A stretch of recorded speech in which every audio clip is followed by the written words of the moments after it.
Hi there, if you are a TikTok refugee looking to make some money, I'm Keely. I'm a 10 plus year social media marketing expert here, and I work for an international advertising agency that is based off Shanghai.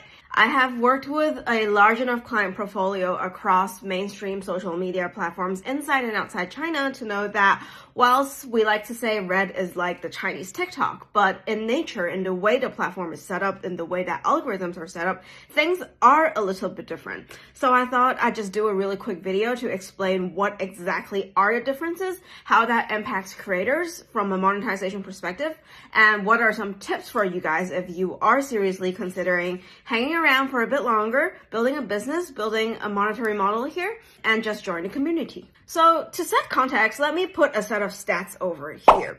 And if we put the number of users aside, Red has much more content creators, but much less influencers with over 1 million fans. What this means is that whilst both apps are very decentralized and organic, but Red is actually so much more organic and community-based compared to TikTok because our algorithm favors people who are new to the app, people who are small, people who are actively posting without a very big fan base. So if you happen to be an established TikTok creator elsewhere, coming over and realize that your fan growth is not as fast as you'd hope for it to be, please don't get disheartened because that's just how things are. It is very easy to build an initial follower base, but it is very hard to go big and bigger and become a megastar. So I think that dynamic is very interesting. It is one of the most notable differences between these two platforms.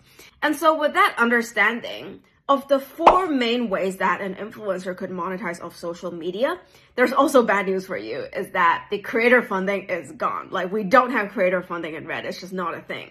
It's because Red haven't really been making money. They've been around for nearly a decade, but they haven't really found the right way to monetize. They haven't figured out the best balance to make money without sacrificing user experience where they are infiltrating every single touch point on the community with ads. And so if they're not making enough money from brands and the marketers, they don't have enough money to share with the creators to encourage them to create more for the community. I think that makes a lot of sense. But actually, platforms funding influencers is not a thing with most Chinese social media platforms, not on Red, not on Douyin, not on Bilibili, which is the almost equivalent to YouTube over here. Here, influencers really make off money with the second point, which is brand collaborations. And so similar to TikTok creator marketplace, you can have the dandelion platform over here on Red with the vision where everyone can be a dandelion and, like, no matter how small you are, spread your seeds and make money and flourish. This is the marketplace where brands and agencies like myself look for influencers to work off, to sponsor, for posts, for videos, for long-term collaborations and all that. And so this is also where I would say 90 to 95% of influencers are making the most money off directly working with brands. By investment value, the top 3 industries that invest in influencer collaboration are beauty, parenting, and house care. These 3 industries together have sponsored up to 300K posts on Red in just the past week. So that's the sheer scale of brand collaborations, brand investments for nano influencers, mega influencers, for all types of influencers across. And with the way Red has set up their homepage, outside of the content you post, you also have what we call the window, which is a list of products that this influencer recommends to their followers. And so every transaction that is made, this follower will get a cut of the share, which is the CPS model that I'm sure bloggers would be very familiar with. And I think last but not least, it's pretty self-explanatory. If you create more than content, if you have your own brand, if you run a business, you could open a store on Red and basically utilize their traffic engine, utilize your content to really speak to your potential customers, grow revenue.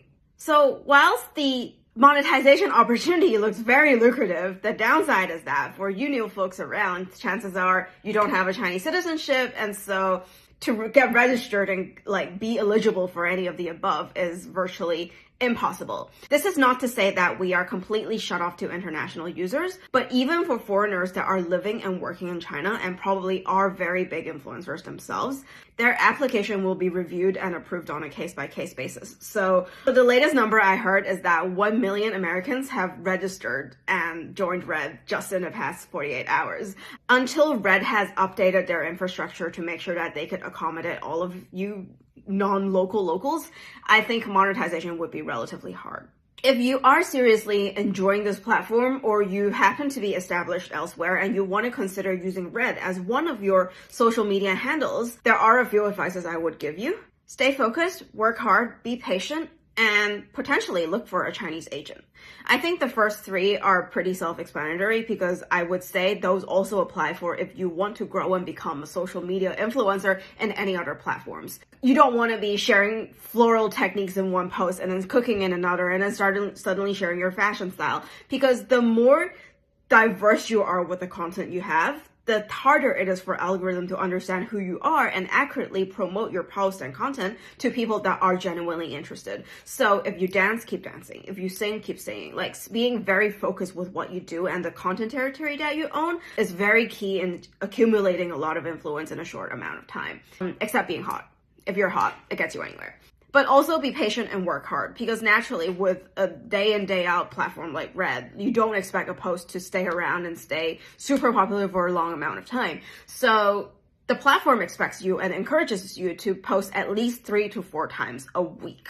That's the bare minimum of posting frequency for you to be considered an active contributor, an active creator. And for the last advice, I would say, even when Red updates its platform, I actually have a lot of influencer friends that are foreigners themselves, Americans, Italians, Brits. And their journey to monetization has been relatively difficult because that they are not a local citizen. So finding a Chinese agent, finding someone that knows the platform very well, is well connected with all the brands, has all the opportunities for brand collaborations, and understands how the system works, would help you vastly. These agents are not like individual agents running around. Like, there are actually thousands of companies here that specializes in representing influencers. We call those the MCNs. So start searching for MCNs on Red. You will see a lot of information. And who knows, maybe some MCNs are already observing people that are worth signing up. So I hope influencers that need an agent find the agent that they need.